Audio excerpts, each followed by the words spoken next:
10 more seconds, recording. Good. Okay, good evening, everybody, and welcome to the second webinar for the second webinar series of ASCENT, Ask the Expert. We started with our second round this Tuesday, starting with cash flow and cost management in partnership with CFO Bridge. We bring today's webinar in partnership with Vadvani Foundation, who's one of our partners. And it's my privilege to introduce you to our moderator slash instigator for today, Nish Bhutani. Nish, over to you. And just few instructions before we go. I think the panel, we have a very esteemed panel here today who will introduce themselves. But I guess we want to keep it interactive throughout the session, and you have to post it in the Q&A. That's the only place we are taking the questions. Yeah? Over to you, Nish. Thank you, Archana.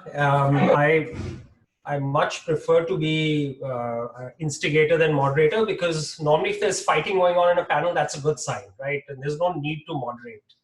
But I'm quite happy to instigate some good, interesting discussions. We're going to keep it hopefully pretty lively. We're not, we'll put in slides if the context is right, but we're not going to follow any kind of script. And as Archana said, please put your questions in the Q&A. We'll keep taking questions throughout the session. We'll also have along the way 2 or 3 polls if everything works right. And I think that will also be an opportunity for you to sort of participate.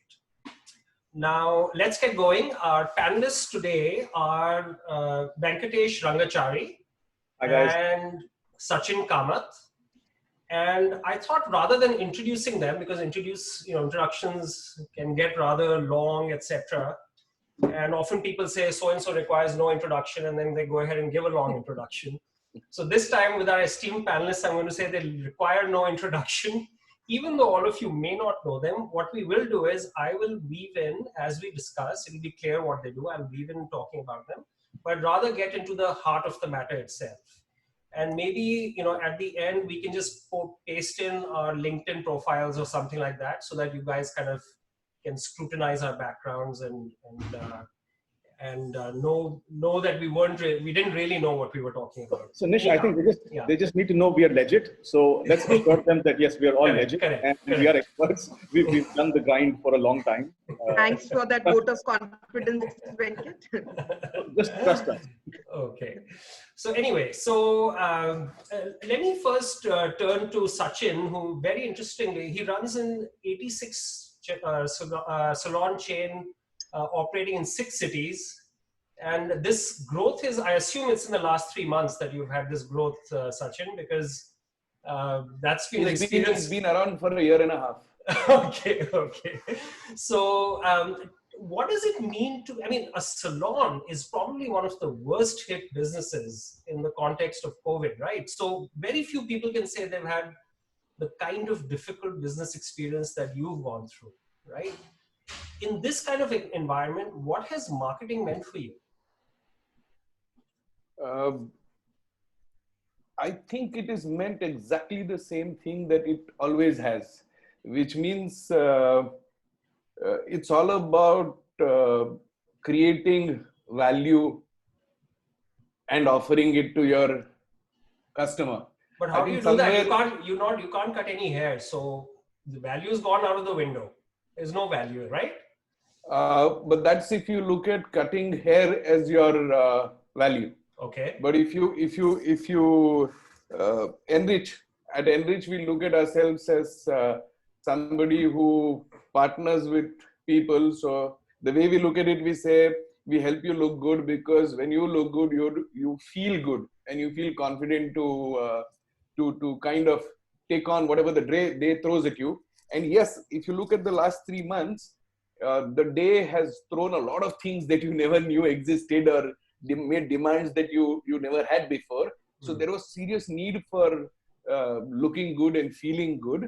And yes, at that time we weren't there. But what we did do is we tried to do the next best thing. So if we couldn't get you to the salon and be there and serve you, We did Ask Me Anything sessions online. We did DIY videos. We took you through sessions where we told you what you can do with stuff around the house. And we did another very interesting exercise where our stylists called up individual customers, asked them how they were doing grooming wise. This was after, lockdown 1 went to 2, and we realized that it was not going to open up so soon. Customers were also getting nicely stretched and not liking it, being cooped in a small area and so on and so forth. And we got people to, your stylist called you and helped you through whatever issues you had. And we kind of did a small pilot and then scaled it up. We've crossed like 120,000 customers by now. And this is not a call center person calling you, but this is your stylist calling you. So, that's super nice. It's actually genuinely very nice. It's very heartwarming. Call is well, because we can't serve you. We can at least call you and do the same. Very nice, but Sachin, it leads to, people on the call are wondering, all that is very nice, it's heartwarming, but isse paisa kaise banega? What does this mean for business? मैं आपको बताता हूँ sir, mid-April से essential services में soaps, अपना body wash, shampoos, face washes were allowed for us to because you're part of essential services. Okay. So one of the things we did was our teams got together and they started calling out customers and did door deliveries. Brilliant. At a time when even the Dunzos and the Swiggies and all of those were not finding it convenient to deliver, our salon teams themselves followed all precautions, went and got permissions from the corporation and went and delivered themselves. And that is what led to this Call is Well. It grew into this Call is Well thing, which has now grown into one social commerce kind of initiative, right? So just to put some context, we stumbled initially, but got it right through our own learning process. But we managed to do about 35% of the normal product sales that we do. Amazing. Which is less than 1/3 of, is like almost 1/3 of what we normally do, but it is 33% more than zero. But will there be any residual effect, you think? So you got something out of it. What do you think, longer term, mid-term, longer term, what will be the impact? Lot of benefits. And when I say benefits, I'm looking at benefits all around. The fact that our teams got to think on their feet and figure out how they could actually serve the customer. The fact that you reached out to customers, then helped them the way you did. We kept it all real. We told them we are trying to do this. If normally it takes 2 days, it might take 4. We kept them posted. Sometimes they would send us, initially we didn't have catalogs or anything. So they would send us a photograph of the product that was empty. We would try and procure it. So, but let me tell you, our customers were also hugely patient. Our teams were patient. And we said, in this time, if you're sitting at home and you have very little to do, patience is what you learn. So we said, let's use that. Be 2x, 3x more patient with each other. And that's how I think we did that. And I believe there is going to be quite an interesting residual impact of this going forward. No, I think that's very interesting. I think that if a customer has a certain relationship with a brand and certain regularity with which they go to that brand, I think there's been some amount of willingness to say, how can I support this business also, right? I would think through a difficult time. I'll tell you one small more nugget. We sent out a survey to customers, and we asked them, grooming wise, how are you doing? We asked them how we could help them, what were the areas where they were more stuck. At the same time, we told them we are working on new SOPs. We want to tighten these things. We want to make this sharper. What are your areas of worry? Which is it that makes you more insecure? How soon do you think you'll be back? What will make you? We did all that. We sent stuff out to a lot of people. More than 15,000 people responded. So our revised quality hygiene SOP is actually in a manner got co-created with the customer. With the customer, because you were listening to them. We asked some of them, you know what, we need a little more in detailed discussion. Will you be available to give us more time? So many of them said yes. Yeah. Okay. And then the same conversation, if you keep going on, Then you ask them, we're going to open, 3 days later. Would you be interested? What can we do for you? So there are a lot of solutions that actually have come from the customer rather than from us. On this topic of local businesses, I know I have a membership of something called a Coup card, which is a discount card for visiting restaurants. Okay. And they started something interesting. This is for local restaurants. Yeah. So obviously no one can visit restaurants, but they said, look, will you help out these businesses by buying a voucher, help them out with their cash flow? And when the restaurants are open, you will get 25% extra value. So you buy it at a 25% discount. So the customer is winning and the customer is also feeling like they're supporting the businesses at the same time. Let me turn to Venkat. Sorry, Venkat, I didn't know, is it Venkat or Venkatesh? Sorry. Venkat is short for Venkatesh, so it works. It works. Let's stay with Venkat. Okay. So Venkat, you're running an online marketplace for marketing agencies, growcurve.com, right? Where essentially you're helping businesses find agencies to work with and you're helping agencies find customers, right? What has marketing meant for you in this time period? And I'm assuming in your case, on one hand, there's been a sort of headwind of people. Do people even want to hire marketing agencies in this time, right? But on the other hand, there is this sense that, okay, the use of digital should increase, and presumably a lot of the marketing agencies on your platform are digital marketing agencies. So what has marketing meant for you? So I'll go back to what Sachin was also talking about. I think in these times, even established brands have had to start behaving like startup brands. And when I say that, it really means the startup brand's biggest challenge is that he lives in a very, very volatile environment. Established brands have seen through decades of growth and decline and growth and decline. They're big brands. For them to get shaken, the environment has to change hugely. But startup brands get moved even by small changes in the environment. And this COVID problem has been a tectonic shift. But this is really where I believe marketers get really juiced up. The good marketers, this is where they get juiced up, because like Sachin gave his example, they start finding relevance for their brand as the environment changes. A startup marketer does this every month. Every month there is either a new competitor who comes up. Every month there is somebody who's discounting heavier than him. Every month there is something changing in his life. This one was just much bigger. And for us, I think we reflected back on our 15-month journey in terms of marketing ourselves. And through this conversation, we'll kind of bring it up, maybe down the line as to how 30 minutes a day over the last 15 months brought us to a place where there was a bunch of customers. And again, I go back to what Sachin is saying, a bunch of customers that we could go back to and create new services for. Within what kind of example? Give us an example. What does that mean? Create a new service for existing customers. So in these times, there is a change in the environment. How brands are perceived by their customers starts to change. We created a new line of business called social listening, right? Which is essentially using tools to figure out if you're out there, how are people now perceiving your category, your industry, and you? What's changing? What are they talking about that they possibly were not talking about 4 weeks ago? The other piece started to come across in terms of internal team communication. Suddenly they were looking for tools, they were looking for ways to reassure their own teams first. Yeah. And all of this is really coming through conversations. Sachin is absolutely right. You keep going back to your customers and keep asking them questions as to what's impacting you. Not all of them are very explicit and lucid in terms of what they're saying, but it comes out of there.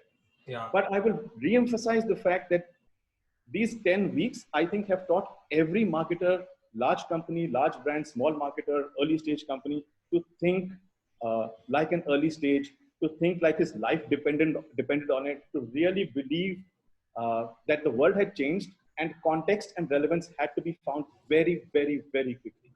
Okay, so fundamentally you're saying because things have shifted so much, you kind of go back to re-understanding your customers, yes, what they're looking for, what is different in their lives, right? Yes. What are their concerns, and act accordingly. You have to be very nimble in that sense. Yes, and Nish, to what you were saying, there is a huge rise of offline to online. So a lot of brands that you would traditionally think, yaar, ye to B2B hai, ye nahi karte hain, auto ancillaries, chemical businesses, all of them started to realize that the world is changing. How do I reach my customer now? And even if this continues for 6 months, I can't, go with status quo. Especially small and medium enterprises, they're set up where the CEO is the salesman. Yeah. Right? And most of them have had businesses for 20, 30 years. Customers they've kept for, a generation. Because the CEO has built those bridges, he has built those relationships, and now he realizes there is a big change. I don't have a sales team. I can't recruit and send somebody out there. How does my word reach my TG? And digital has become a very, very important, interesting experiment for a lot of these guys. Yeah, correct. So on that note, somebody had submitted a question ahead of time. They were saying, okay, look, everyone today is sending catalogs by WhatsApp, email, etc. How do I stand out? I mean, it's all kind of crowded, and how do I communicate with customers without irritating them, right? And we were discussing before the seminar a little bit that this is where creativity and relevance comes in, right? True. One of the things that I thought of before this panel discussion is I said, okay, who's the F&B sponsor for this this little mini conference? Okay. Now, on one hand, it makes absolutely no sense, right? Who's going to be the F&B sponsor? On the other hand, there's so many webinars happening that are extremely targeted. And if you are the F&B sponsor, you're going to stand out. You can give out vouchers, etc. You can say redeem them online or when we're open, etc. There are always new avenues opening up, right? But all these webinars are happening around the world without an F&B sponsor. So anyhow. From now on, we'll try and make sure they have a beauty and grooming partner. There we go. There we go. That's a great idea, actually. Why not? Yes. Jago tab savera. Just make sure everybody puts on the camera during these things. Okay, so let's go ahead and the ones who don't need it the most. I know. When I visit the hairdresser, I usually tell them, make me beautiful again. And they don't know what to do at that point. They don't know what to say. Sir, you are already good looking, or it's an impossible task, or whatever. Anyway, so on that note, Ruchika, if we can go ahead and put up a poll. Okay, which is because we're talking about changing consumer behavior in this era, right?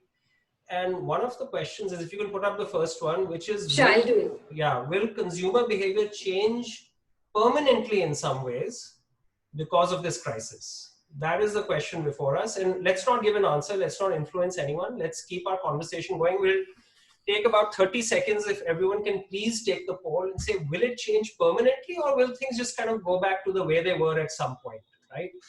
So the results are coming in, and meanwhile, does any other example either of you want to give in terms of what is happening currently, how you've seen interesting examples of people responding to this crisis and doing things in a smart, clever way? So, I'm just looking at these poll results as well as they're just coming through. What I'm starting to see, and I do have these debates with a lot of my friends in business, I'm starting to see that the SME business is really the most dynamic and robust bunch of people out there. They're the guys that are, I think they're also employing a bunch of people who are eager to come back to work. And these two are now taking very, very important steps forward. I see companies do a lot to keep themselves safe, their employees safe. But I'm seeing this segment really do the most. The large companies, I still hear about, the quarter was a wipeout, my marketing spends are completely down, I'm waiting for, things to turn around. And what I'm really delighted with, and also concerned, because the SME business is dependent upon the large guys. Now, these guys are running back to activity. They're saying, the government is saying 30%, people are allowed in office. They're rushing to 30% immediately. They're waiting for 60%, 90%, 100%. So they're going to be really full chock-a-block, full of employees working, creating stuff that needs to go further downstream to the large enterprise. And that's where I'm finding, a kind of a mismatch between where I thought the worry would be, which is really the small guy. I'm seeing him react much better than the big guy. Great. You know, Okay. it's very interesting he says this because I think the next door Kirana Wala is the first guy to adapt. And we have seen this through Very all true. crises, right? Very true. Demonetization happened and you called and said, Chutta nahi hai. He said, Yeah. sir, aap kahan jane wale ho? Lao. So you look at them, those are the people who we actually have to learn from, because the speed with which they adapt is just quite amazing. And I think the single difference is that they understand very, very clearly early that their livelihood and their business depends on it. They have a direct contact with the customer. Absolutely right. And their adaptability muscle is very, very strong. Yeah. In fact, I think sometimes we forget that in digital marketing. I often give the analogy of someone walking into your shop, right? Now, a good salesperson, they've been doing profiling for ages, right? They look at your dress, they look at the shopping bags you're carrying, the watch you're wearing. They profile you, right? That word has now been translated to online. Then the first thing they don't do is put an offer in your face, right? Which is what a lot of online marketers frankly do, right? First thing they do is ask you a question. What are you looking for? What is it you need, right? And based on that, they develop a conversation that ends hopefully in a sale. But even if it doesn't end in a sale, it's okay. You've built trust, they'll come back the next time. Right? This is so cool that you say this, Nish. I'm reminded, I'm a regular flea market visitor, okay? And the most interesting thing in a flea market is that the guy is selling you junk. It is junk for somebody, it is a valuable thing for somebody. So if you point out to something at a flea market and ask them, ki bhaiya ye kya hai? Okay? He first will not look at what you're pointing, he'll first look at you. So the answer to ye kya hai is dependent on who's asking. And not what that thing actually is. So actually, I mean, in when I look at like these, complex marketing automation, everything, I remind myself, concepts like lead nurturing. What is lead nurturing? It's basically that you found out something about the customer through a conversation, and you've built trust. You've remembered that this time not in your head but in your computer system, and then at the right time you've gone back to that and picked up the conversation again. So one thing, maybe this is sounding a little abstract, but often it's easy to get lost in these digital marketing systems. And I find it's useful to remind myself that ultimately I'm a salesperson in a shop, a good salesperson who's not doing a hard sell, who's trying to understand the customer and at the right time make the sale. Anyway, Sir, latest buzzword is social commerce. And सब जगह social commerce चल रहा है. Social commerce है क्या? आपकी building का एक बंदा है, उसको रत्नागिरी में आम के बाग हैं, and he says वहां से आम आ रहे हैं, आपको चाहिए क्या? अब उससे मेरा neighbor है, गंदे आम देगा तो कहाँ जाएगा? सन्नी है. So he'll give me good stuff, he'll give me a good deal, so you buy from him. That is social commerce, nothing else. Social, right? Absolutely. But so you can get carried away. Yeah. So let's share the results of this, which is interesting. So we're seeing that 70% of people said that yes, consumer behavior will change permanently, and 30% said no, it won't permanently. Now, my personal opinion, I'll ask for all of your opinions. My personal opinion is I just use the analogy of sort of terrorism, okay, which became a bigger issue at the turn of the century, basically. There was the attack on Parliament, there was 9/11, etc. My view is that anytime these large, impactful things happen, not just at a national level, but even at a global level, right? Some things do change. And after a while, we don't even realize that things have changed. But if you remember, you could take a flight without showing your ID. You could show up 20 minutes before a flight and still check in, right? You didn't have to go through a metal detector at a hotel. I mean, all of this was alien to us, right? Now it's a part of life. True. So with such a big, impactful event happening at a global level that has shut almost everything down, I think there's almost no doubt that some things will change permanently. But I would love to hear kind of your views. At the same time, talking about the people who voted 30%, you step out of your house to buy provisions and you're seeing people walk without any kind of mask or anything like macho guys. Those are the guys, those are that 30%. So some people will never change. कहने के लिए curfew है, लेकिन भाई साहब घूमेंगे बिल्कुल बेच जाए. But Nish, I have a strong view against this. Achha. Right? And it goes back to in my teen years, while the bees and birds were all around and thinking about it, that's when the AIDS and HIV epidemic was at its peak. Yeah.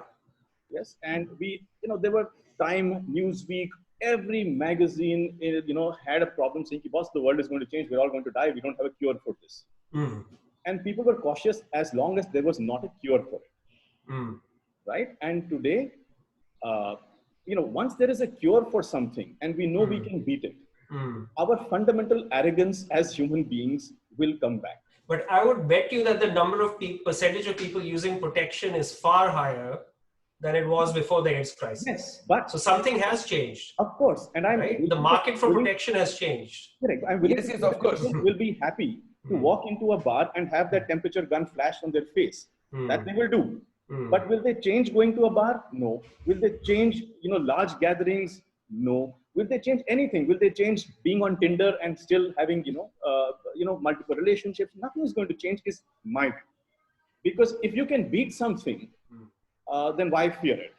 You might have to adapt to it. I might have to stand 15 minutes longer in an aeroplane queue. I might have to, just be 2 feet away from somebody else. But does that mean I fundamentally change my notion of private space and public space? I'm very skeptical. I think we have seen bigger contextual. So you're saying consumer behavior might be forced to change, but voluntarily, it's not going to change in any significant way. That's what you're saying. There will also be one more aspect to this. Sorry, Sachin. You can please complete that. Yes, I was saying once we believe we can win over something, and this is true of terrorism as well. We were very, very cautious when those blasts were happening. There was a time where London blast, Delhi blast, Bombay blast. We were very cautious. Now, yes, we maintain that caution with us. We look around, something lavaris cheese mili, to koi kuch bol deta hai. Correct. But does it mean I changed going out in big groups, big gangs? No, I just believe that the government has better hearing and has whacked those guys probably better. And I will believe the same about the healthcare system. Okay. What will that change in me? I'm not for sure. So back to you, Sachin. Sorry. Thank you. One small corollary here is, I remember there was this example of culture that was done, right? So they got monkeys and put them in a place, and they had some fruit hanging, but if you try to reach for the fruit, a water hose would drench the thing and you get irritated. So and the water would fall and drench everybody. So the first time some monkey went and did it, the other ones got irritated. The second time they did it, they went and beat up that monkey. Every day they would introduce 2 new monkeys and take out 2 existing ones. Okay. Some days later, what started happening was every time a new monkey came, because he didn't know the rule, they would reach for the fruit. So even without waiting for that person to reach for the fruit, the moment somebody came in, they beat him up. Because by now, because of the change in people, they didn't know why, but one rule had been set. Correct. So what will happen is, some things will change to a certain amount. People might not know why, because as generations happen, now you really won't know why they say that, रात को नाखून नहीं काटते, क्यों? क्योंकि पहले दिया नहीं था तो उंगली कट सकती थी, because sharp instrument. But they didn't explain it to everybody. They just said, अपशकुन है, not to do this. So many people today won't know why, but that behavior will change. So there is also something that gets carried over that way. So at the very least, as marketers, we can assume, right, that whether voluntarily or involuntarily, but in some way things will change, right? I think both of you would agree with that. And for certain products, certain marketers will take advantage of that change, right? Whether it's, so it was previously, it was metal detectors, etc., right? In this case, it might be sanitization products or something else that we can't, maybe even tracking apps, right? Maybe changes to privacy laws to enable governments to track citizens more closely, right? Those kinds of changes could happen. Okay, great. Let's take a question from the audience. So, Ruchika, can we pick out a question, or can I see them somewhere? Or has anyone submitted a question here? No, nobody submitted. Okay, so I'll go ahead. I'll request people to go ahead and submit questions, please. And meanwhile, let's move on to some related sort of topic. So, we've talked a little bit about clever and relevant marketing. Okay. And in fact, Sachin, you spoke about how you managed to maintain some good level of sales of products. Obviously, your overall revenue still suffered, right? But your expectation is that you have built up something for the future, right? So now in this current state where there is still, depending on the city, there's a partial lockdown, even when it's opened up, people aren't coming in the same numbers that they were before, right? How should the marketing priorities shift for people? How should they think about, what makes sense to do in marketing besides what we've already emphasized, which is we've talked about, please talk to your customers, understand their needs, etc., etc. Over and above that, what else can people do? My sense is, for example, take business. One of the things people have started doing is, rather than forecast for the year, you've said, now I will forecast for the quarter. Because visibility is only so much, I will just keep thinking from quarter to quarter. Okay. Similarly, the other thing is when you're dealing with your employees also, you want to keep it very real and transparent and tell them what it is. Be straightforward about it. I think the same tone and manner and pitch is what you take with your customers. You keep it, you keep it very real. You be very transparent. And I think if see, none of us were born in the pandemic. All the brands I'm talking about, most of us who are sitting here have been doing businesses from the beginning, right? So this is the time, anything that whatever equity you built up previously is going to be tested or going to come to your aid right now. Yeah. Take for example, your customers, right? Now we have this norm that if we do an offer and if you have a wallet balance and every offer has got a certain validity, but since the kind of services we do, people's life doesn't depend on it. Sometimes the package expires. People don't remember, right? But if a customer comes back and says, you know what, my package expired, but I was traveling, can you please extend that for me? Now, we are probably the only company in the world that I know of who have a policy to say, we do not want to make money out of breakage. Yeah. Customers paid me, we promise them value, we will deliver them value. Absolutely. Right? So if they come back and tell us this, we say, sure, we'll extend it by this much. In fact, to start with, we give them a notice and we do that. Now, if you created such kind of a thing with customers, chances are, if a brand has registered its relevance and its intent with the customers will also stick by you during such a time. So one of the things we did even before the lockdown was we said anybody's membership expires between now and June, it is automatically extended to 3 months. Yeah. Okay. Nish, there are a couple of questions which have come very relevant to business. Can we start taking them? Yeah. So let me. Can we start from question 2 from Madhu Joshi? Yeah. Okay, that's actually an excellent question from Madhu Joshi. How do we tackle the budget cuts coming from clients on services, including marketing budgets? People still want quality work, but they don't want to spend. Very true. Yeah. Yes. Venkatesh, Venkat, why don't I give you a chance and then Sachin will come back to Sachin. These are very real conversations on our platform, right? Because there are lots of agencies that are talking to customers and are saying, yeah, what are these rates that we are being kind of told to negotiate around? I think the honest answer here is everybody is really scared. Everybody is scared. Yeah. We don't know. We are going from a stage of serious scare to less scare and less scare and less scare. But right now, everybody is scared. If you look around you, you know people who've lost jobs. You do. You know people who've taken big salary cuts. You do. And you know people who are now really scared about salary cuts coming their way or job losses coming their way.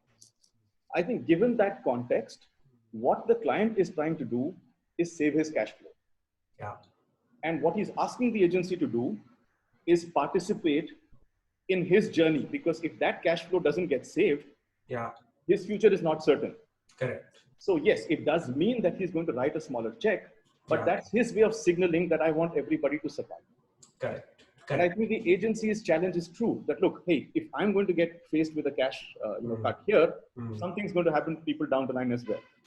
But but what both sides are trying to do is create an equilibrium with the realization that life has changed. Correct. And the normal is no longer 100, it's possibly 60 in both their lives. Yes. So effectively what you're saying is, if you support me along this journey, right, maybe for the next 3 months, etc., you take a smaller budget and do some extra work, right? People are expecting, as Madhu has said, more work for less money. Yes. But there's an understanding, a relationship that you're going to build, and over time, I'm going to be grateful that you supported me through this hard. I think gratitude is a very big word right now on both sides of the table. Yes, yes. Any views, Sachin? Yeah. So you remember the toothpaste which tells you same money, 20% extra? So this is something like that. Okay. Yes. But to just set context, if you just take 2 steps back and think of it, the pandemic has taught us a very interesting lesson. Yeah. One virus went across the world and got into a grinding halt. And that happened because whether it was countries or communities or companies, everyone was very busy thinking just of their narrow interest. Okay, which is why this thing came and went everywhere. Now, the only way we can actually get rid of it, because we'll only be safe when it is out of the system, is if all of us stretch our definition of selfish to include not just ourselves and our immediate stakeholders, but even 2 levels ahead, which means the community and probably the environment as well. Correct. And you have to do it because now it is necessary. It is not CSR and PSR. It is necessary for you to survive. Okay. If you get this, and we internally in our company, we call it me to we thinking. You stop thinking me, you start thinking we. And we said the world has come upside down. So if you take the letter me and turn it upside down, it reads we. So probably all of this has happened for a reason. Correct. Now we've taken this and guided every part of our thinking. We went to our landlords and said, you know what? We want you to survive. We want us to survive. Let's find a way of how to see each other through this. Yeah. We've had long, tough discussions with 2,000 and plus people of ours. Yeah. Okay. Starting with support staff upwards. And we said, we don't know what will happen next month, but our intent is to try and take as many people along with us. We will take pay cuts rather than part with people. That is our priority 1. And these are the ways we can do it. How can we do something like this? Correct, correct. Okay? So I have had discussions as a client. I've had discussions. I have addressed just like we addressed our own teams. I did a town hall with my agency. Yeah. And I explained to them how it is with us and what is it that we are expecting from them. So you are actually creating equity with your teams. And as long as you decide that I am going to think of both our interests, not just mine. Sure.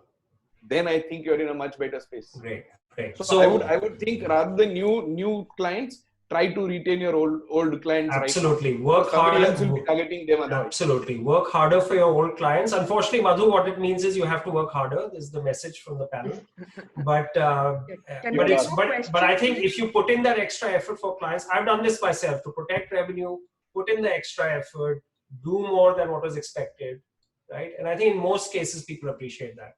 Yeah. Nish, there's a question on event management, considering that's very highly impacted. Do you want to take that question?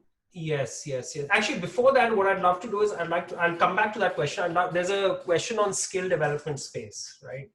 And what they're saying is that, look, 70% of our training is hands-on learning, practical in labs, basically face-to-face. And now we're trying to move online. How do we change students' perception towards online learning? Right. So let's, I think we will have a few questions. So let's be quick now. Let's pick up the pace. And one quick suggestion. Yeah. Very quick answer. We taught beauticians how to do a new complete way of threading.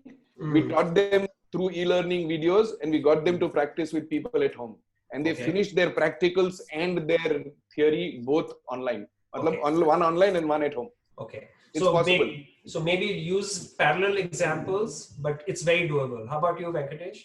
Nish, to Sachin's point, I think the only caveat is that if these kids, right, who are school dropouts, don't see an opportunity for employment at the end of this course, they are not going to participate. Excellent point. Right? If somebody who's employed has got to be retrained, is possible. But somebody who's saying, "Yaar, iske baad kya karunga? Sab band hai." Correct. His motivation to get there is going to be pretty low. Make sure that the pot of gold at the end is in place. My only other advice would be, don't view your students as one big mass. Okay, when you're starting something new, you always have to focus on the early adopters. Okay, so do pilots. Go do pilots. Go for the low-hanging fruit. Right, those people, because they're more interested, they will be less critical of your initial efforts, which may not be perfect, and they're the ones who are going to spread the word to the others. Right, so don't go for everyone at once. Figure out who your early adopters are. Focus on them. Okay. Another question is, how should an event management company, this is definitely a difficult one, how should an event management company that's into weddings, cocktails, birthday parties market itself in such times when social gatherings will not happen for a long time? What alternate services can it provide to its existing clients? Okay. And this is actually a very interesting question. I actually rent out an office space to an event management company, and frankly, I called him up like first week of the lockdown and said, don't worry about paying your rent. I can't imagine what you're going through. So, so what would people suggest here? Sir, celebrations will stay. Celebrations will stay. People gatherings will stay. But we will just do it differently. Yeah. I have a friend who does wedding photography. He did a wedding during this time also. I have a son who's a performer. He's done 200 shows during lockdown online. Netflix is doing watch parties. People are dating, sitting across like this and raising their drink. When Rishi Kapoor passed away, all his friends at 9 p.m. on one day decided to raise a toast to him simultaneously. So your idea of being the F&B partner, that's such an awesome idea, right? I think you have to think your way out of it. You have to wrap your head and find a way, because the basics are going to continue. How we do them will change. 6-year-olds have learned how to sit in front of a laptop and do e-learning. Yeah. Yes, they will sink in and they'll run away and they'll do all that, but within a week they learn. Correct. So, okay, Venkatesh, what do you think? I would ask them to go to Airbnb today. Right? 2 weeks after this pandemic and everybody was cancelling rooms. Yeah. I got an emailer from Airbnb where they had digitized the entire experience. They said, here is this lady in New Zealand. She has a sheep farm. You can't go visit her farm, but she will take you through everything that happens on her farm. Here is the link. The price is now $100. You get to spend a full day with her. I took that $100 punt to understand how did these guys within 2 weeks refresh their brains to such an extent that they decided कि boss हमारा तो business model है दुनिया आपको दिखाना, आप दुनिया के पास नहीं जाओगे तो हम दुनिया आपके पास ले आएंगे. Right? It was a wonderful experience. I couldn't, smell the sheep and touch the wool and do all of that, but wow, good host took me through the entire experience. I think, what is it that the answer is not very, very simple in the case of large celebrations, because in India, we want lots of people gathering, big noise, all of that. Yeah. Like I said, go to Airbnb, go to a couple of these travel sites and see what they've done to bring the experience to you. Sure. There could be some answers. Yeah. One point I'll also make here is that, this is a time in which, so there's if you can look it up online, the head of marketing at a company called HubSpot, he talks about kind of 2 kinds of marketing. He said, you can either be a kind of river kind of company where clients are coming in, looking at what you have to offer and purchasing, or you can do the kind of marketing where he calls it the pools kind of marketing, where there are pools of water, pools of customers that you are engaging with, that whose information you're getting, etc. You're not immediately selling to them, but you're keeping that pool in reserve so that when the river starts flowing from that pool, you're ready, right? So there is going to be a massive pent-up demand for events, clearly, right? And the key right now is how do you get in touch with those people who have postponed events, etc. Communicate to them some of what Sachin and Venkatesh talked about, like how you're getting prepared for when things will open. Be very open. Talk about how you're working through different problems, trying different things. Getting their contact information, getting them engaged with you. So just focus on building the pool. Try not to focus too much on selling because nobody's going to buy right now anyway. When the business comes back, you have a pool that you're ready to tap, whereas others are scrambling at that time saying, kahan se laye clients, iske paas jaye, right? Okay, now someone has asked a question twice, so I must take it, which is on Shadi Ka Joda online. Will women buy Shadi Ka Joda online? the essence of the question is, will customized products sell online? If yes, how does one do it? Are there any examples? Who would like to take this? Look, the simple answer is yes. Yes. It has been done. Lots and lots of products have gone offline to online. Even luxury products have done that. Louis Vuitton is doing that right now and going through the biggest boom in its sales ever. Which company? So Louis Vuitton, Louis LVMH. Vuitton, yeah. So whether it's luxury products or mass market products, moving offline to online is possible. I don't think we will have enough time in this session to take you through what needs to be done. But rest assured, it's possible, and that should be a start for you to find the right people. The reason why it will work is that you will give personal attention and customization to that particular customer and that order. Absolutely. You can actually get a premium from it. Start thinking of it that way. You will actually get a premium on it. Okay, yeah, that's a very good point, because consultations are in so many spaces are happening online. I had a problem with I think it was my hip while running, and I got a consultation from my physiotherapist who used to always see me in person, and now we had a Zoom call. She said, okay, train the camera here, you do this thing, how does this feel, how does that feel? And it actually went really well, and she solved my problem, right? So I think these kinds of very personal customizations, personal consultations, I think are extremely possible online. And you probably got more single-minded attention of the doctor than you would get at the clinic. Probably right. And I wasn't rushing to the appointment. I wasn't 5 minutes late, or I had already prepaid for the consultation. So there was less hassle. Exactly. The issue is really going to be, yes, if there were 100 people, 100 women buying this Joda, possibly not 100, maybe 40 will, right? Because there is that uncertainty. But jisko shaadi karni hi hai, right? And he's going to reach out to our friend who wants to do an online event, who wants to do entertainment events online, right? So your market is people who have to have that event in their lives. Yeah. They have to buy the dress in their lives, is who you need to target. I mean, I loved your point, Nish, about getting targeted, getting segmented. There isn't one big market anymore. There are still people who have degrees of fear now. Yeah. Degrees of need mixed with degrees of fear will give you how certain is that person's, exactly possibility of buying from you. Yeah. So it is your own expectation, right? Our expectation for this year is that survival is growth. So this year, keep the ball in motion. Make sure that you take through it. Try and take all your people and all your partners along with it. Agree to stay together, see through, and make less, live with less. Yeah. But all of us will get on the other side and reap the benefits of it. Correct. So mindset also matters hugely.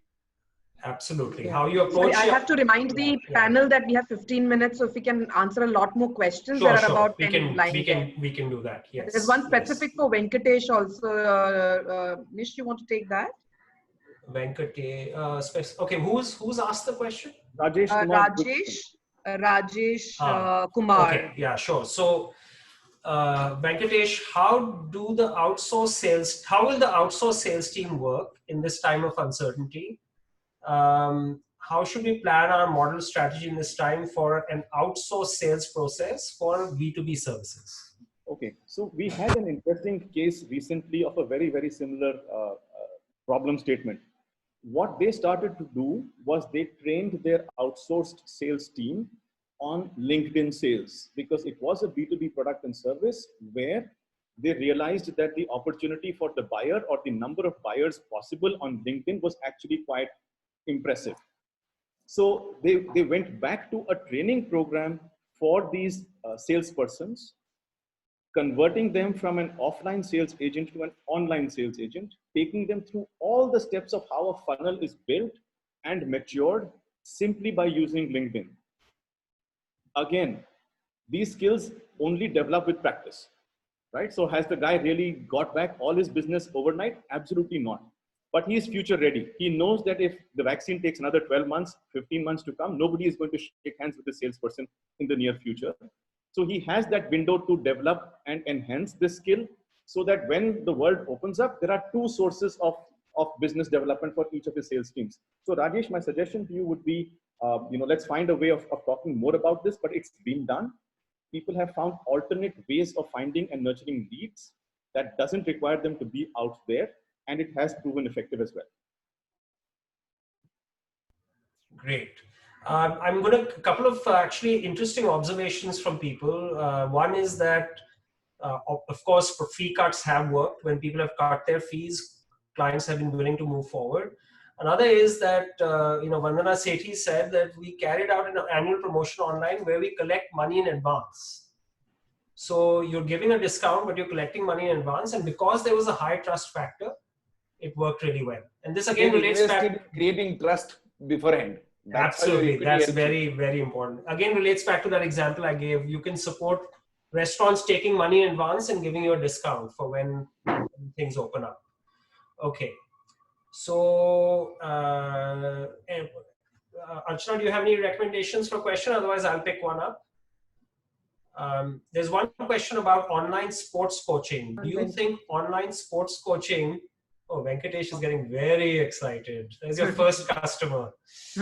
So is online sports coaching like football and cricket? Is it possible? So my son just moved from 2 levels of karate in the last 10 weeks through his online coach, right? So we know chess is possible. We know these board games are possible, but he helped him move through a physically rigorous sport, which requires sufficient area to run around. We are talking to the community's football coach as well. As the cricket coach, there are certain exercises you can enhance through online, and those must be done. Again, Nish's point about segmentation, every one of these questions that are being asked, I can go back to that word segmentation and say, look, find somebody who values what you can deliver today. Correct. And marry the two and make a big noise about it. Absolutely. This is how you're critical. I can't emphasize enough. Whenever you're trying something new, seek the early adopters. Now, what is the definition of an early adopter? Enthusiastic about the problem you're trying to solve, right? Because they're enthusiastic, they're tolerant of the things that you do wrong, right? They're more understanding. And thirdly, again, because they're excited, actually, there are 4 points. Thirdly, because they're excited, they'll give you feedback to improve your service. Fourthly, they're the ones who will go talk about it. So they said, I got a football coaching online and I loved it. And then the guy who's that early follower, not the early adopter, but the follower, he'll say, Acha, iske liye theek hua, so maybe it's okay, right? So you need, these people will become your advocates, basically. So extremely important to do that segmentation, figure out who the early adopters are going to be. Sorry, Nish, there are 2 questions around exhibitions, attending them and conducting them. One is from Harish Panchal and one is from Reni Pandya. Do you want to take that? But it's around exhibitions. Around exhibitions. So the question here is from Reni Pandya is behavior or reaction to traditional exhibitions already scheduled. Will people still physically attend them? Virtual exhibition concept is suddenly trending and aggressively marketed. I'm confused. Shall I pull back my money from the shows which I had already participated in, or wait and continue with them? They are now pushed to early next year. Acha. So how should I, I'm participating as an exhibitor. Right. Right. What should I do? Should I go ahead and stay with that? Should I go with the virtual? Sachin, do you have a thought on that? Or Venkatesh, either one of you? So, there are 2 risks that will play here. The first risk is people learn to buy your products online. And if that starts to happen, then the whole purpose of going to exhibitions itself over time will decline. And you will find that you don't get enough buyers because people have learned to buy them online. Is that trend happening? Are you seeing more websites of your competitors go up? Do you think it's possible to sell your product online? Because if it's possible, do it. Don't worry about exhibitions and how people are going to come there or not come there. The second is, over time, people will get more adventurous. They will get more adventurous. As soon as the government says you can do this, this, this, and this, they will go 15% further than what the government is saying. So you will, I believe, by early next year, have exhibitions back to where they were, except if those products have now found channels of sale online and have found the ability to be sold online. If that happens, it's a risk that you can't cover for. Sachin, any views? I would pull back my money. Cash in the pocket is much more important. Yeah. Next year is very far away. Very far away. Sar Definitely. salamat to pagdi bachas, Correct. right? This time you're So the buyer. I can always figure out Something else. not Correct. something else. They will also need me. I will also need them. But Yeah. right now is Money in the pocket. Absolutely. So you're in the position, right? You're the buyer. You're in that position. Either you negotiate super hard, but as you're saying, cash is king right now. So pull back the cash, make the decision later once things are a little more certain. And with regard to online exhibitions, what I would say is, see, anything new, right? Don't commit completely to it, right? I know a company, for instance, that for the first time they came into Bombay, right? This was a client of ours actually. And they opened a massive presence in a particular location without actually fully knowing the Bombay market, right? Now that location is not working that well for them. What should they have done? They should have opened little pop-ups in multiple locations as experiments, right? In the online space, experimentation is a big deal, and the offline world hasn't caught up to it. Anytime you're doing something new, run it as an experiment. See what the response is. Based on that, you scale up, and you can save a lot of money that way. So, online exhibition, nobody knows the answer. No, all these people on the panel, and including myself, who think we're very intelligent, we're actually not. We have no idea. But if you do a little experiment, you will get the real answer. Is it going to work for you or not? So commit as little resource and money to it as possible and see what happens, right? And learn from that. What worked, what didn't. Yeah, for example, even in the pandemic, I stay in a gated community. We have had FMCG majors come and lay out their entire store in our common grounds. Okay, every fortnight we have one huge FMCG guy coming in. Now they've never done this before, but they are doing something, right? So you have to try stuff. You try fast, fail fast, learn fast, and cheap. Try cheap. And cheap. That's the only way it becomes cheap. Yeah. Correct. Okay. Gentlemen, I have to remind you on the time. Can we, do we take more questions, or do we do a little more conversation? I'm happy to, we can also run a, no, I think it's too late for the polls now. I'm happy to take more questions if there's. There's one from Naveen Prakash. You want to take that? Sure. Oh, interesting question. How do you make potential customers talk to us even when they don't have the need for our product and service during this time or for a period of time? So a lot of people are like, I don't have time to talk to you, right? How do you actually get people to talk to you during this time? It's an interesting question. Relevance. Unless you have something that is relevant to them, please do not expect them to talk to you. To start with, it is a very entitlement question. Ki, how do I get you to talk to me? No, sir, aisa nahi hota hai. I do something that has meaning for you, and therefore you start engaging in that conversation with me. Very interesting. So, you know, in my business, which is digital growth consulting, I publish an article every month, which is actually carried by ASCENT also. Now, when I started doing that, I just said, I'm going to your point, I'm going to give something, right? I'm going to try and give some insight that might be relevant to people, right? And that you do that investment, you start talking about, okay, this is where maybe you give some thoughts to your customers about how they can adapt to these times, right? Some way, or maybe as someone has said, you put out an offer saying, hey, if you do an advanced booking, you'll get this much off, and you get them into the conversation, right? But something you're giving to them, whether it's thoughts, content, discount, discount is obviously ideally the last resort, right? And get them engaged. So it took me like, I don't know, 3 or 4 months of publishing content before I got the first person inquiring to me who actually already knew me, but this reminded them of me and said, oh, we could use your help, right? So yeah, give something relevant, you get something back, correct? Okay. Vignesh, SK Vignesh is asking, what are some of the additional strategies that luxury product businesses do to restart things in the current scenario, right? These products are not related to health or well-being. Say, he gives an example, a luxury carpets business, right? Like buying a luxury carpet is the furthest thing from someone's mind right now. Can I say something here? Yeah. The basic definition of luxury, the reason why people buy luxury products, one basic reason, or for example, why does the most costliest perfume sell? The most costliest perfume sells because I can buy it and you can't. That's one of the most important reasons for it, right? Scarcity. Why do you need a car with 85 coats of paint? Correct. 2 coats are perfectly good enough. Correct. But I can do that and you can't. So I believe even in these times, the luxury market will be there. Because even in this time, there will be people who want to say, oh my God, I am so lucky. Even today, I can afford this. There are so many people who can't. And to make that point, and because they've earned it, for whatever reason, that is their feeling, it will be there. We have to go back to what Venkatesh and Nish again have been saying. You segment your market and say the relevant thing to identify these people, because that market will definitely be there. Great. There's I used to work for a company called Saffron Art.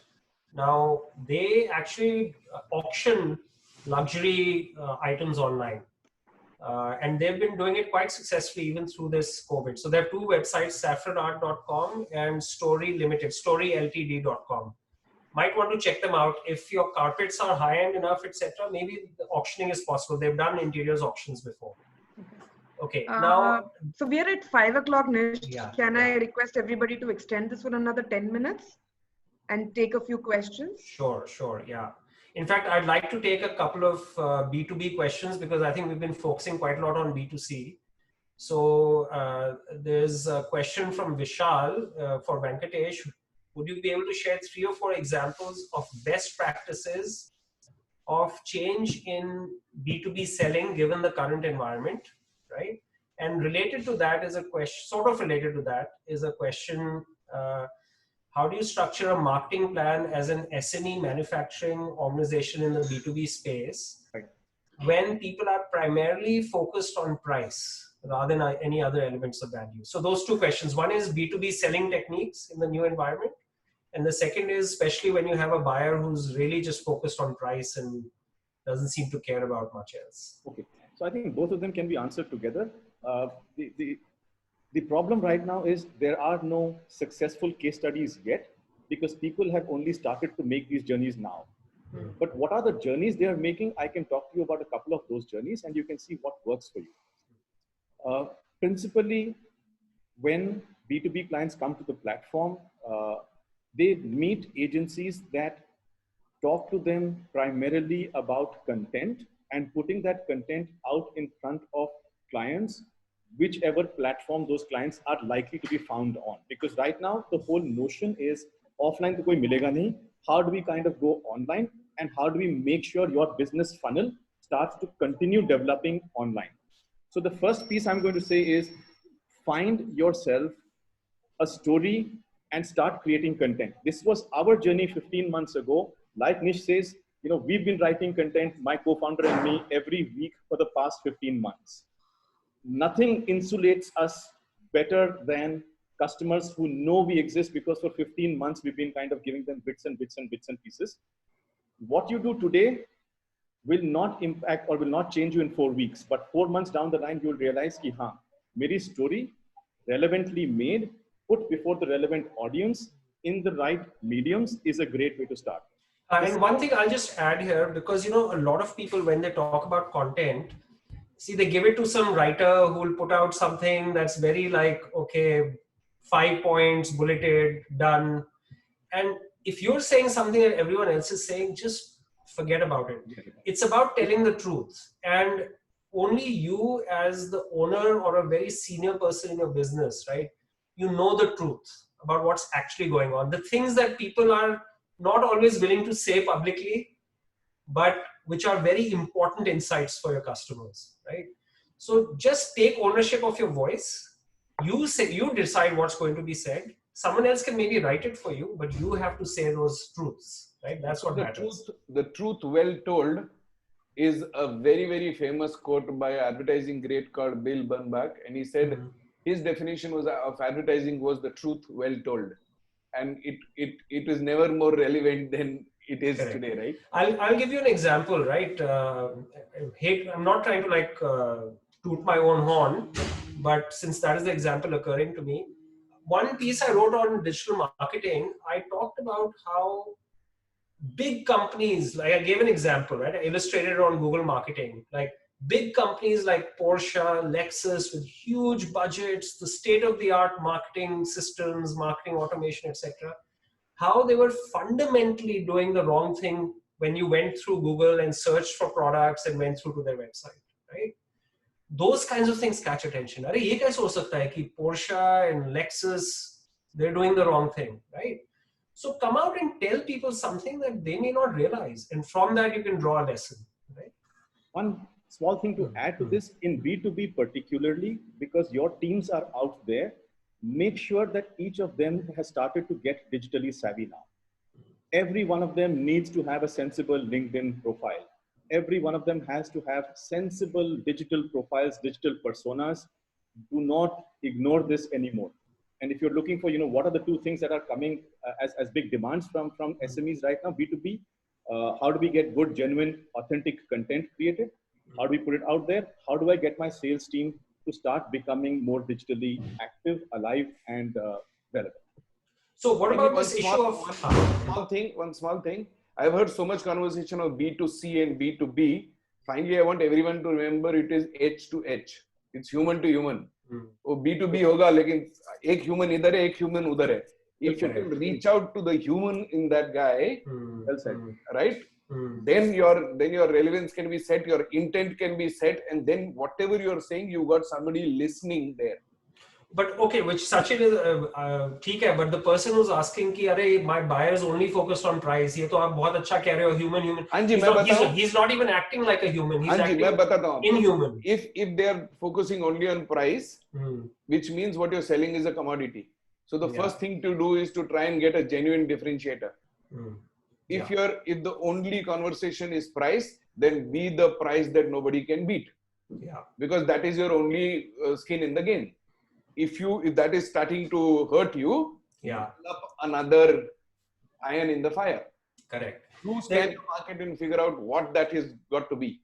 And so moving the Indian buyer away from price is a long journey. So do not expect 2 weeks, 3 weeks, one marketing agency will come, 3 weeks may change hoga, nahi hoga. Correct. If you've landed yourself in the price discussion, then it will take you some time to get away from it.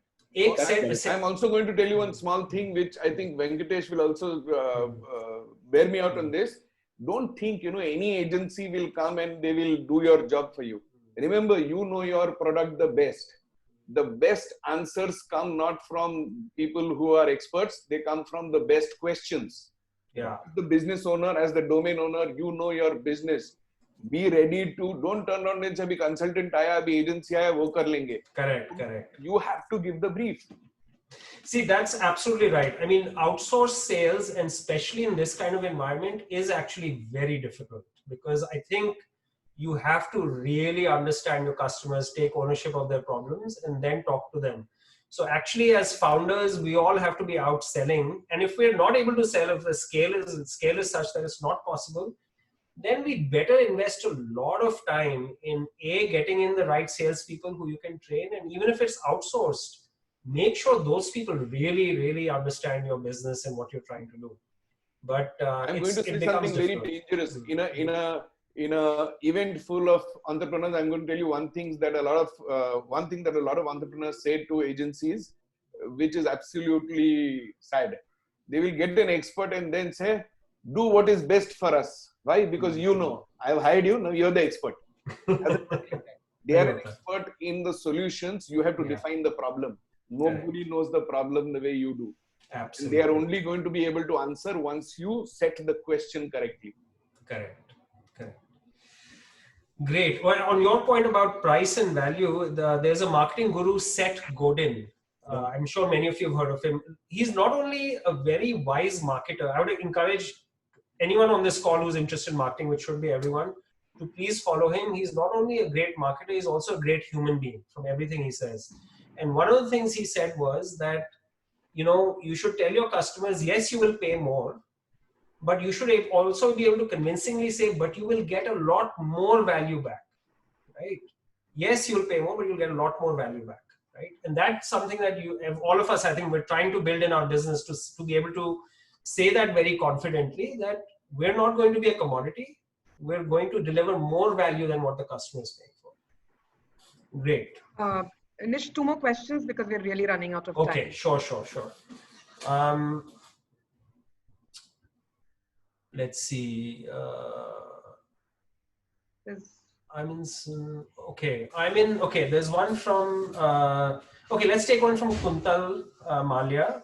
As a player in the discretionary market, what themes would you suggest we use to engage with customers? As a player in the discretionary market. I want to know what, unless it's not a solid secret, tell me what discretionary market you are in. Maybe that will set the context. I know Kuntal personally, so I think I'm allowed to say this, but she's in the fashion space.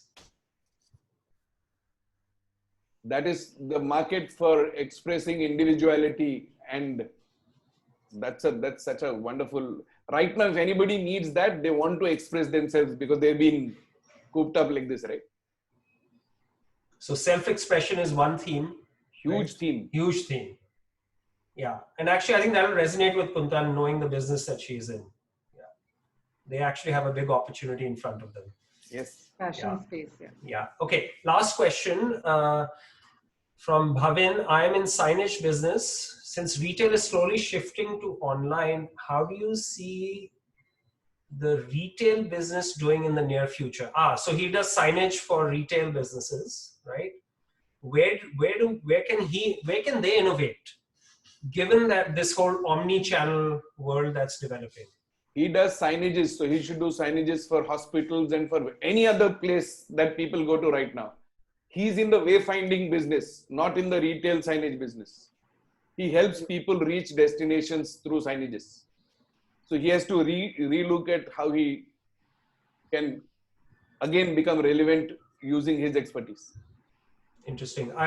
There's one specific thought I had for retail was that people will probably be concerned about occupancy, right?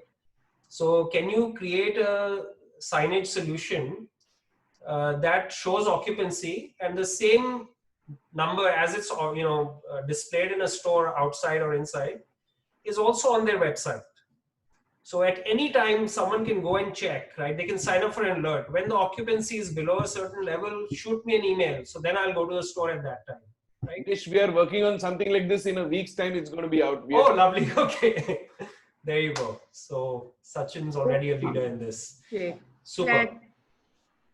Can we look at winding the thing with inputs from each panelist? Yeah. So maybe the just last 2 words. Yeah. So 30 seconds each. What is the most important takeaway for people? Starting with you, Sachin. Mindset. Don't think of when will we go back to normal. Never. There will be, most people call it the new normal. Let it be called the abnormal. It's fine. And till things get better, you have to keep it going, right? You have to collaborate. You have to do patience into 2, into 3. You have to carry your people along with you and be very, very genuine and very, very authentic. Not saying, a lot of people said you should be seen as that. No, you should actually be that and nothing else. That's the only way you'll be seen as that. Correct. Yeah. Venkatesh? I think for me, the big theme is also segmentation. Right? So this is the time where marketers have to earn their bread. You have to compel your marketers to find you segments that will value you, because people are changing, people are not disappearing. And you need to go back to your customers and ask them the relevant questions. This is what an agency does well. A good agency, they make you ask the right questions. They ask you the right questions so you can ask your customers the right questions. That's really what you're looking for. Segment the market, give them something you can produce, or find what they need that you can adjacently produce. But segmentation, I think, is a second big question that must stay with you. Example, can I give? Connected example, can I give? Sure. There are people, our experience in salons is once reopens, first 8 days, 10 days, you have a throng of people because there is pent up demand. After that, it goes downhill. Because the people then the second lot of people are really a little more worried and a little more anxious. So we found a solution for them. where we said, we will find places in the salon. If you want to do multiple services, I will block an area for the salon where only you are there and the only people you'll get exposed to is your technicians. Nobody else. We have 3, 4, 5 beauty cabins, right? So a customer comes in, gets into one of those. We do all her services, hair, beauty, whatever, in that space. We can rent out the whole salon to your family. Family of 5 come early morning, 3 hours we'll open it. We'll do everybody's services and be out. So you have to find, that's another example of segmentation that you were saying, right? Find, segment, how many people are, how worried, what is their need, match it with offerings. Yeah. And what I leave people with is, anytime you're trying something new, highly recommend first try it as an experiment, right? You might be super convinced, of course this is going to work, but don't invest a lot of resources in it. Try a small experiment, see if it works. There's a book that I would highly recommend everyone read. This is a Bible in Silicon Valley related to experimentation, called The Lean Startup. And it's written by a gentleman called Eric Ries. And it will be if you're doing anything new, whether in a larger company or in a smaller company, this will be well worth your time. So experimentation is my takeaway. Great. Thank you so much, gentlemen. From an edge-to-edge perspective, I think it was great learning. I think I ended up making a lot of notes for us to also go back to our members. Thank you once again, Nish, Sachin, and Venkat. Always a pleasure. Thank you so much. Thank you, everyone. And for the people who participated, there is a feedback coming your way. Please do fill it up, and we'll be more than happy to keep working on that so that we get better and better on our webinars that we bring to you. Great. And as promised, our LinkedIn profiles have been put on the chat. So we've saved the worst for last, basically, our introductions. Okay. Right. Thank you so much. Thank you, everyone. Thanks. Bye. Thanks, Nish. Thanks, Nish. Thank you. Thank you so much. Bye.